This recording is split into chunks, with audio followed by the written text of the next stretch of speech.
CP Mumbai police भरती 2026 महाराष्ट्र आज 6 मार्चला सीपी मुंबई मरोळ या ठिकाणी ग्राउंड झालं आणि ज्या विद्यार्थ्यांचा सीपी मुंबई मरोळ या ठिकाणी 6 मार्चला ग्राउंड झालं त्यांचाच ग्राउंडचा अनुभव मी तुम्हाला आजच्या व्हिडिओच्या माध्यमातून सांगणार आहे।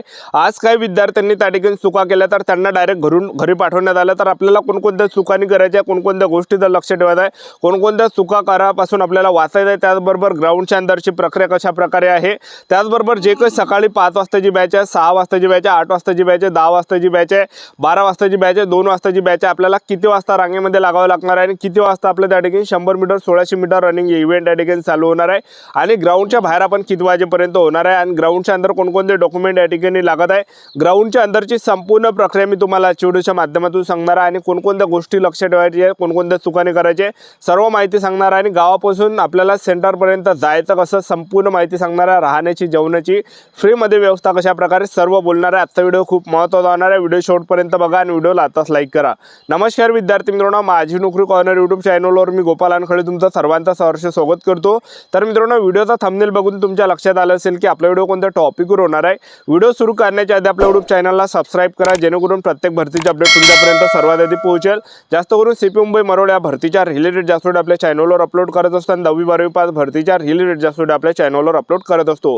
व्हिडिओ सुरू करण्याच्या अगोदर सर्वांना एक रिक्वेस्ट आहे, तुम्ही आपला व्हिडिओ कोणत्या जिल्ह्यातून पाहून राहिले नक्की कमेंट बॉक्समध्ये सांगा जेणेकरून मला सुद्धा अंदाज लागणार आहे की आपला व्हिडिओ कोणकोणत्या जिल्ह्यापर्यंत पोहोचू राहिला। तर आज सीपी मुंबई मरोळ या ठिकाणी ग्राउंड कशा प्रकारे झालं 6 मार्चला। तर पहा विद्यार्थी मित्रांनो, सर्वात अगोदर आपल्याला चुका कोणत्यानी करायचे ते तुम्हाला सांगून देतो। आज काही भरपूर विद्यार्थी आज जे विद्यार्थी मित्रांनो त्या ठिकाणी दुपारी 2 वाजताच्या नंतर त्या ठिकाणी एंट्री द्यायला आले होते तर त्यांना डायरेक्ट घरी पाठवण्यात आलं। एक लक्षात ठेवा, तर ह्या काही चुका आपल्याला करायची नाही। जो काही आपला रिपोर्टिंग टाइम आहे त्याच्या अगोदर तुम्ही त्या ठिकाणचा किंवा जो काही रिपोर्टिंग टाइम आहे त्या टाइमवर गेले तरी चालते। त्या ठिकाणी तुम्ही एकदम लेट जाऊ नका, दुपारी 2 वाजता नंतर जाऊ नका, डायरेक्ट घरी पाठवल्या जाते, एक लक्षात ठेवा। ठीक आहे, आता सेंटरपर्यंत जायचं कसं, महाराष्ट्रातील कोणत्या कानाकोपऱ्यातून असाल सर्वात पहिले आपल्याला CEST ला येत आहे छत्रपती शिवाजी महाराज टर्मिनस रेल्वे स्टेशनवर। तिथं आल्यानंतर तिथून घाटकोपरची लोकल पकडा, 10 रुपये तिकीट आहे। घाटकोपरमध्ये यायचं, घाटकोपर रेल्वे स्टेशनपाशी आल्यानंतर घाटकोपर रेल्वे स्टेशनच्या बाजूनं घाटकोपर मेट्रो स्टेशन आहे, घाटकोपर मेट्रो स्टेशनवर आपल्याला जायचं आहे। घाटकोपर मेट्रो स्टेशनपासून आपल्याला मरोळ नाकाचे आपल्याला जे विद्यार्थी मिळवणं घाटकोपर मेट्रोचे तिकीट फाळायचे आणि आपल्याला मेट्रोनं जायचं आहे घाटकोपरमधून मरोळ नाकापर्यंत। ठीक आहे, तर मरोळ नाकापर्यंत आपण त्या ठिकाणी पोहोचणार आहे। मरोळ नाकाला जसे उतरले तिथून जे 1.5 किलोमीटर अंतरावर जे पोलीस मुख्यालय मरोळचं ग्राउंड आहे तर तिथून आपल्याला 1.5 किलोमीटर पैदल चालायचं आहे। 1.5 किलोमीटर पैदल जरी चालले तरी सुद्धा ते सेंटर या ठिकाणी त्या 15 मिनिटाचा रस्ता आहे, 15 मिनिट त्या ठिकाणी पैदल जावं लागणार आहे आणि सिटी बस त्या ठिकाणी चालू राहते 1 घंट्यानं 1.5 घंट्यानं 10 रुपये तिकीट सिटी बसचे आहे। पण ॲटोवाल्याला जर तुम्ही विचारलं, ॲटोवाला 80 रुपये 100 रुपये मीटरनं पैसे त्या ठिकाणी सांगते, 200 रुपये सुद्धा त्या ठिकाणी सांगते। तर ॲटोनं जाऊ नका, बिनफालतू पैदल जा, त्या ठिकाणी उसाचा रस वगैरे तुम्ही घेऊ शकता जेणेकरून त्या पैशामध्ये आपला उसाचा रस त्या ठिकाणी होणार आहे, एक लक्षात ठेवा। ठीक आहे, तर पैदल त्या ठिकाणी जा आणि जसे तुम्ही पोलीस मुख्यालय मरोळपाशी गेले तर तिथून 1.5 किलोमीटर अंतर आपल्याला अजून पैदल चालायचं आहे। तिथं राम मंदिर आहे, तिथं राहण्याची व्यवस्था करण्यात आली आहे, तिथं आपण ठरू शकतो, तिथं आपण थांबू शकता आणि त्याचबरोबर तिथं दोन्ही टाईम आपल्याला जेवायला भेटणार आहे, दोन्ही टाईम त्या ठिकाणी भात भेटते, एक लक्षात ठेवा। ठीक आहे, तर आज ग्राउंड कशा प्रकारे झालं तर सर्वात अगोदर जो काही रिपोर्टिंग टाईम आहे तर मी तुम्हाला सांगून देतो। ज्या विद्यार्थ्यांचा सकाळी 5 वाजता रिपोर्टिंग टाईम आहे, 6 वाजता 8 वाजता आहे, या बॅचचं जे ग्राउंड होत आहे सकाळी ह्या बॅचचं जे ग्राउंड चालू होत आहे सकाळी 6 ते 9 वाजताच्या दरम्यान 100 मीटर 1600 मीटर रनिंग त्या ठिकाणी होऊन राहिलं। ठीक आहे, आणि गोळाफेक सुद्धा लवकर त्या ठिकाणी होत आहे। ठीक आहे, त्यानंतरची जी बॅच आहे त्यानंतर आहे सकाळी 10 वाजताची बॅच आहे, 12 वाजताची बॅच आहे। या बॅचचं जे ग्राउंड होत आहे 10 ते 1 वाजताच्या 10 ते 1 वाजताच्या दरम्यान या ठिकाणी ग्राउंड होत आहे 100 मीटर आणि 1600 मीटर आणि जे दुपारी 2 वाजताची बॅच आहे त्यांचं जे ग्राउंड होत आहे 4 वाजतापासून 100 मीटर आणि 1600 मीटर रनिंग त्या ठिकाणी स्टार्ट होत आहे। ठीक आहे, अशा प्रकारे आणि गोळाफेक सुद्धा लवकर होत आहे, जास्त वेळपर्यंत आता ग्राउंडच्या अंदर बसून ठेवल्या जात नाही। तर आज भरती प्रक्रिया कशा प्रकारे झालं तर सर्वात अगोदर आपल्याला चुका कोणत्यानी करायच्या, भरपूर विद्यार्थी उपाशी तापाशी ग्राउंडच्या अंदर चालले, ह्या चुका करू नका। आपल्याला जे 100 मीटर मारायचे, 1600 मीटर मारायचे, गोळा फेका लागते, हे जे इव्हेंट आहे हे सर्व ताकदीचे आहे। तर हलकासा जेवण करून द्या किंवा नाश्ता करून द्या हलकासा, त्याचबरोबर फल फ्रूट सुद्धा त्या ठिकाणी खाऊन जा जेणेकरून आपल्या शरीरामध्ये जर काही असेल ना तेवढं काही एनर्जी आपल्या शरीरामध्ये राहणार आणि आपलं जे विद्यार्थी मित्रांनो ग्राउंडचा परफॉर्मन्स चांगला त्या ठिकाणी होणार आहे। कारण की तुम्ही जर बिना अनापानाचे गेले तर त्या ठिकाणी जे विद्यार्थी मित्रांनो अशक्तपणा आल्यासारखं वाटते, एक लक्षात ठेवा। ठीक आहे, या चुका भरपूर विद्यार्थ्यांनी केल्यात, ते तुम्ही त्या ठिकाणी चुका करू नका। ठीक आहे, तर आज सकाळी जो काही रिपोर्टिंग टाईम होता त्या रिपोर्टिंग टाईममध्ये विद्यार्थी सकाळी गेले, सर्वात अगोदर बॅग तिथं काढायला लावत आहे। बॅग काढल्यानंतर रॅकीमध्ये आपल्याला ठेवायचे आणि वरतं फक्त 2च डॉक्युमेंट ठेवायच्या, original Aadhaar card, original hall ticket, 2 passport photo, ठीक आहे.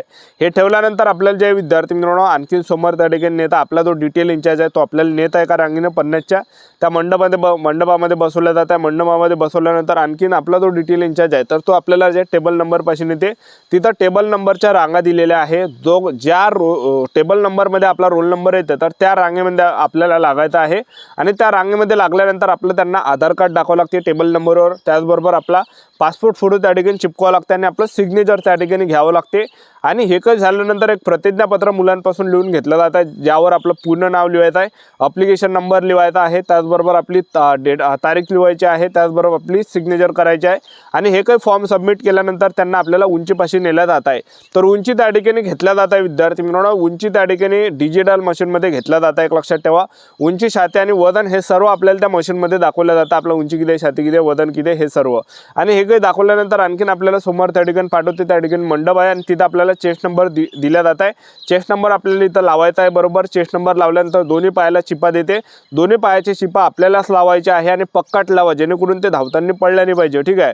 आणि त्या चिपा लावल्यानंतर दोन्ही पायाला चिपा लावल्यानंतर एका हॉलमध्ये त्या ठिकाणी बायोमेट्रिक्ससाठी पाठवल्या जातात. तिथं थंब वगैरे आपला घेतला जात आहे. फोटो आपल्या त्या ठिकाणी घेतला जात आहे. त्याचबरोबर दोन्ही पायाच्या जे चिपा आहेत त्या स्कॅन केल्या जात आहे. आणखीन समोर आपल्याला पाठवल्या जात आहे. तिथं सुद्धा आपल्या दोन्ही पायाच्या चिपा स्कॅन केल्या जात आहे. आणि त्यानंतर जे विद्यार्थी त्या ठिकाणी एका मंडपामध्ये या ठिकाणी 50 विद्यार्थ्यांची बॅच त्या ठिकाणी आपला जो डिटेल इंचार्ज आहे तर तो आपल्याला त्या ठिकाणी पहिला इव्हेंटसाठी नेत आहे. तर पहिला इव्हेंट त्या ठिकाणी 100 मीटर होत आहे. तर 100 मीटरची सिस्टीम कशी आहे तर ते तुम्हाला सांगून देतो. 100 मीटरला 3 विद्यार्थी 100 मीटरसाठी या ठिकाणी सोडत आहे. तर स्टार्टिंग जो पॉईंट आहे तर स्टार्टिंग पॉईंट इथून आहे आणि एंडिंग पॉईंट या ठिकाणी आहे, एक लक्षात ठेवा, ठीक आहे. आणि जे सेन्सर आहे तर सेन्सर एकदम खाली आहे. हे जे खाली तुम्ही बघून राहिले तर हे खाली एकदम सेन्सर आहे, एक लक्षात ठेवा. या ठिकाणी सेन्सर आहे. स्टार्टिंगला सेन्सर नाही आहे 100 मीटरला, ठीक आहे. तर इथून कसं आहे जशी त्या ठिकाणी ते शिट्टी वाजवत आहे, शिट्टी वाजवल्याबरोबर आपल्याला पळायला लागते अशी सिस्टीम तिची 100 मीटरची आहे. तर 3 विद्यार्थी इथून त्या ठिकाणी सोडत आहे. आणि एकदम एंडिंग पॉईंटला जे विद्यार्थी मिळवणं खाली सेन्सर आहे, एक लक्षात ठेवा, ठीक आहे. तर मुलांना अशा प्रकारे 100 मीटरमध्ये कमी मार्क्स त्या ठिकाणी पडत आहे, एक लक्षात ठेवा, ठीक आहे. आणि 100 मीटर रनिंग झाल्यानंतर लगेच त्या ठिकाणी जे विद्यार्थी मिळवणं 1600 मीटर रनिंगसाठी त्या ठिकाणी तयार केलं जात आहे. 1600 मीटर रनिंगला 50 विद्यार्थी 100 विद्यार्थी अशा प्रकारे एका बॅचला त्या ठिकाणी सोडत आहे. 50 ते 100 विद्यार्थी 1600 मीटर रनिंगसाठी सोडत आहे. तर 1600 मीटर रनिंग आपल्याला जे विद्यार्थी मिळवणं बुटानं धावायचं आहे, बिना शूजचं धावू नका, कारण की इंजरी होणार आहे, कारण की कडक धडक ग्राउंड तिथला आहे, एक लक्षात ठेवा, ठीक आहे. आणि 1600 मीटर धावायच्या अगोदर त्या ठिकाणी थोडंसं पाणी प्या जेणेकरून तेवढं आपला नळला त्या ठिकाणी वला राहणार आहे, नाही तर नळला सुद्धा त्या ठिकाणी कोळला होते 1600 मीटर रनिंग मारायच्या वेळेस, ठीक आहे. तर 1600 मीटर रनिंग मारायच्या वेळेस आपल्याला ट्रॅकच्या बाहेरून धावायचं आहे. जेवढं ट्रॅकच्या बाहेरून धावसान तेवढं अंतर जास्त होणार आहे, तेवढं कमी मार्क्स आपल्याला भेटणार आहे. एकदम ट्रॅकच्या काठानं धावा, एकदम ट्रॅकच्या काठानं जर धावले तर तेवढं अंतर कमी येणार आहे, तेवढे जास्त मार्क तुम्हाला त्या ठिकाणी भेटणार आहे. तर हे काही झाल्यानंतर लगेच त्या ठिकाणी गोळा फेक होत आहे. 3 ते 4 त्या ठिकाणी दिले जात आहे. आणि गोळा फेकच्या वेळेस आपल्याला सिग्नेचर करावं लागतं. आणि हे काही झाल्यानंतर आणखीन आपल्याला समोर त्या ठिकाणी पाठवल्या जाते आणि ते साहेब लोकांचे सह्या घेते, त्याचबरोबर आपली सुद्धा सिग्नेचर घेते 100 मीटर 1600 वर. तर जास्त टाईम त्या ठिकाणी होत आहे. आणि त्यानंतर जे विद्यार्थी म्हणून आपल्याला ग्राउंडच्या बाहेर केलं जातं, म्हणजे जवळपास 6 ते 8 घंट्यापर्यंत मुलांना बसवल्या जात आहे. युती संपूर्ण महत्त्वाची माहिती आपल्या यूट्यूब चॅनल सबस्क्राईब करून व्हिडिओ अपडेट देत राहणार. आजच्या तर थांबतो. भेटूया नेक्स्ट व्हिडिओमध्ये. जय हिंद, जय